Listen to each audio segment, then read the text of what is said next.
In today's video, I'm going to teach you how to create floor in Revit with material. By the end, you'll know how to place a floor in the right spot and give it the exact material look you want, all using Revit's built-in tools. First, make sure you're looking at the correct plan view. In the project browser, open the floor plan where you want the floor to live, such as level 1. Working in a plan makes it easier to see room boundaries, walls, and alignment, and ensures the new floor is created on the correct level. Next, start the floor command.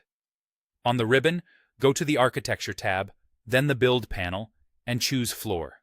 If you're working with a structural floor, you can also find it under the Structure tab. As soon as you click Floor, Revit takes you into Sketch mode, where you draw the boundary that defines your floor's shape. Now, sketch the floor boundary as a closed loop.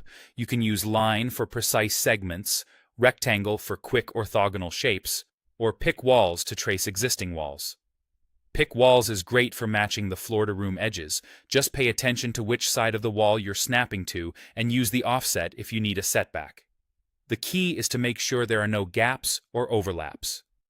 If corners don't meet perfectly, use the trim tools inside sketch mode to clean them up.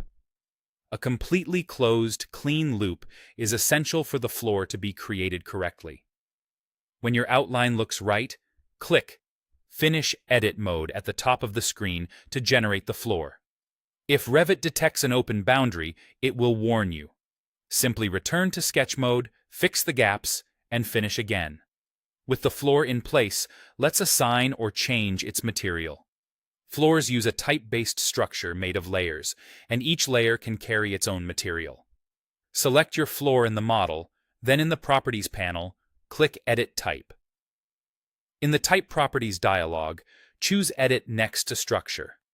You'll see the layer stack, such as Finishes and Structural Slab. In the Material column for the layer you want to control, click to open the Material browser. From here, pick a material like concrete, tile, or wood. You can duplicate an existing material or create a new one if needed. Then adjust its graphics and appearance so it looks right in both views and renderings. Click OK to confirm the material, OK to close the assembly, and OK again to apply the type changes. That's it. Your floor is created and has the material you chose. Save your project to keep the changes.